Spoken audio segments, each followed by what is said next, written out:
Universitas Diponegoro merupakan universitas peringkat ketiga terbaik se-Indonesia berdasarkan hasil Lembaga Pemeringkat Perguruan Tinggi for International College and Universities pada tahun 2021. Universitas Diponegoro berlokasi di ibu kota Provinsi Jawa Tengah, yakni Kota Semarang.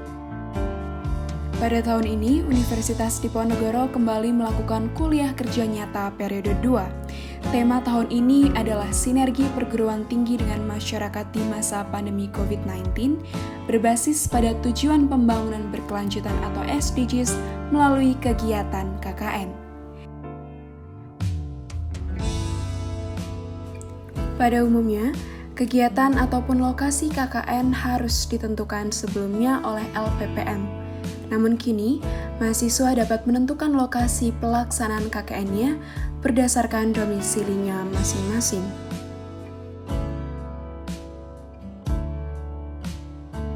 Halo semuanya, perkenalkan saya Katarina Dwi Ayu Sulistianing Tias dari Fakultas Hukum Universitas Diponegoro. Saat ini saya merupakan anggota dari tim 2 KKN Undip tahun 2021. Selamat menyaksikan. Kelurahan Pakem Binangun. Kelurahan ini merupakan salah satu dari 5 kelurahan yang berada di daerah Kecamatan Pakem, Kabupaten Sleman, Provinsi Daerah Istimewa Yogyakarta. Secara geografis, wilayah Kelurahan Pakem Binangun terletak di sebelah utara Desa Harga Binangun, sebelah timur Desa Wukirsari, sebelah selatan Desa Umbul Martani, dan sebagian barat Desa Harjo Binangun. Secara administratif, jumlah penduduk kelurahan ini mencapai 7.206 jiwa dengan rincian 3.587 penduduk laki-laki serta 3.619 penduduk perempuan.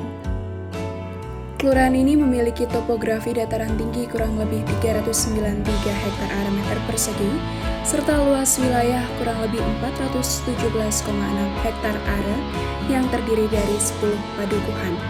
Adapun lokasi KKN saya berada di Padukuhan atau Desa Paraksari, RT 10. Desa Paraksari merupakan salah satu dari 10 padukuhan yang berada di Kelurahan Pakem Binangun, Kecamatan Pakem, Kabupaten Sleman, Yogyakarta. Desa ini memiliki potensi aliran sungai yang cukup baik, dan potensi ini kerap dimanfaatkan warga untuk mengelola perikanan darat seperti pembudidayaan melalui kolam ikan seperti ini. Potensi aliran sungai yang cukup baik selain digunakan sebagai perikanan juga digunakan warga sekitar untuk mengairi tanahnya, untuk mengelola pertanian, persawahan, perkebunan, serta ternak mereka. Sayangnya, semasa pandemi COVID-19 berlangsung, warga masih kurang perhatian terkait varian baru COVID-19 serta gejala-gejala yang kemungkinan terjadi ketika mereka tertular varian baru ini. Selain itu, mereka juga tidak tahu menau terkait regulasi terbaru untuk penanganan COVID-19. Sehubungan dengan hal tersebut, saya melakukan satu program nyata, yang mana yang pertama saya perlu harus melakukan penggunaan masker terlebih dahulu sebelum lebih lanjut menjalankan program kerja saya. Program kerja saya ini berkenaan dengan COVID-19 itu sendiri, namun pertama-tama yang harus saya siapkan ialah anti-COVID kit yang kemudian akan saya bagikan kepada warga sekitar. Masker medis. Masker medis sangat penting untuk menyerang COVID-19. Selain itu, juga diperlukan masker kain serta hand sanitizer. Tidak lupa saya juga memberikan sebuah brosur edukasi. Saya tata seluruh COVID anti-kit ini untuk saya berikan kepada warga. Kemudian saya berjalan menuju lokasi perumahan warga sekitar untuk langsung membagikannya kepada warga. Berikut adalah dokumentasinya. Saya melanjutkan program saya dengan memasang poster edukasi terkait varian baru COVID-19 serta berbagai cara yang dapat dilakukan untuk menangkal virus ini. Selain itu, saya juga memasang banner, yang mana banner ini adalah berisi ajakan bagi warga sekitar untuk bersama-sama melawan COVID-19. Permasalahan lain yang kerap menghantui adalah kekerasan dalam rumah tangga. Saya mencoba memasang poster edukasi terkait hal tersebut, serta membuat satu video edukasi sebagai berikut. Sejak pandemi COVID-19 melanda, Masyarakat di dunia, bahkan masyarakat di Indonesia, senantiasa dituntut untuk dapat melakukan social distancing serta membatasi mobilitas mereka dari satu tempat ke tempat lain dengan tetap berada di rumah saja. Mungkin, untuk sebagian orang hal ini justru menjadi suatu peluang untuk menambah semakin eratnya hubungan antar keluarga. Namun sadarkah kita bahwa sebagian keluarga yang lainnya justru beranggapan hal ini menjadi suatu ancaman yang besar ketika mereka senantiasa berada di rumah? Mengapa demikian? Ternyata, Kementerian Pemberdayaan Perempuan dan Perlindungan Anak Republik Indonesia menyebutkan bahwa pandemi COVID-19 justru menjadi satu faktor utama terjadinya peningkatan kasus kekerasan dalam rumah tangga itu sendiri. Selain itu, berdasarkan catatan tahunan Komnas Perempuan per tahun 2021 menyatakan bahwa semasa pandemi ini terjadi suatu peningkatan kasus sebesar 79% kekerasan dalam rumah tangga atau sekitar 6.408 kasus di Indonesia. Hal ini lantas menjadi suatu yang ironi.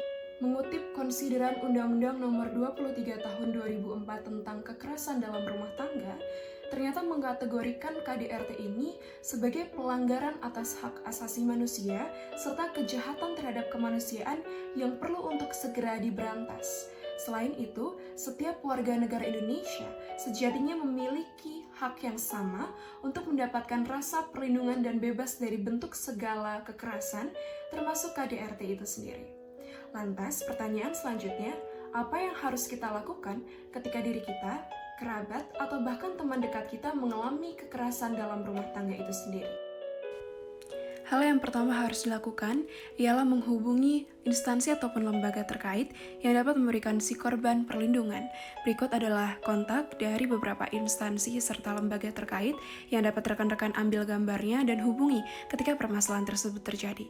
Selanjutnya, ketika aduan telah diterima oleh unit PPA atau Polres dan Polda setempat, nantinya laporan tersebut akan diproses melalui Kejaksaan Negeri hingga divonis di Pengadilan Negeri agar pelaku tindak KDRT segera dapat diberi hukuman. Selain itu, pendampingan juga akan diberikan kepada korban melalui tenaga kesehatan, pekerja sosial, relawan pendamping, pendamping rohani, hingga advokat itu sendiri.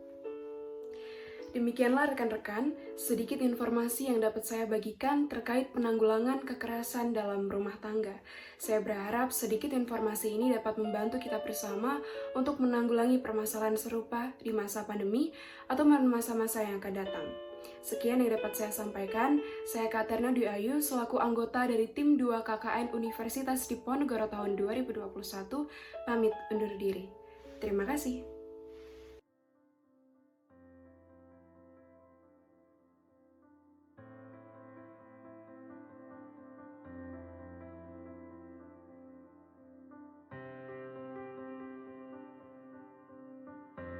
Assalamualaikum warahmatullahi wabarakatuh. Perkenalkan, saya Bima Purbatangkas, perwakilan dari Karang Taruna Dusun Paraksari. Baik, di sini saya ingin menyampaikan bahwa berterima kasih kepada Mbak Ayu Catarina Ayu, mahasiswa KKN Undip tahun 2021 yang telah melaksanakan KKN dengan sangat baik di dusun kami. Nah, di antaranya ada program kerja yang sangat membantu kami, yaitu mulai dari sosialisasi KDRT, mulai dari sosialisasi COVID, dan juga membantu untuk program kerja yang ada di dusun. Di antaranya yaitu adalah Idul Adha, pembagian banner, dan juga poster untuk informasi pencegahan COVID itu sendiri. Selamat siang, saya Bu Iren. Saya salah satu warga Paraksari. Saya ingin mengucapkan banyak terima kasih kepada Mbak Ayu, mahasiswa KKN Undip tahun 2021 yang telah banyak membantu warga Paraksari melalui program-programnya dalam membantu pada hari raya Idul Adha, menyemprotkan desinfektan, memberi kit COVID, lalu menempel poster dan banner, dan yang terakhir sosialisasi hukum mengenai KDRT. Semoga program-program tersebut dapat bermanfaat bagi kita semua. Semoga diharapkan dengan KKN Undip tahun 2021 ini yang dilaksanakan Mbak Catarina Dwi Ayu bisa menambah dan membangkitkan daripada kemajuan dari dusun kami. Dan terima kasih, sekian dari saya. Wassalamualaikum warahmatullahi wabarakatuh. Terima kasih kepada rekan-rekan yang telah menyaksikan seluruh rangkaian video profil KKN saya. Semoga rekan-rekan dapat selalu sehat dan tetap taati protokol kesehatan. Sampai jumpa!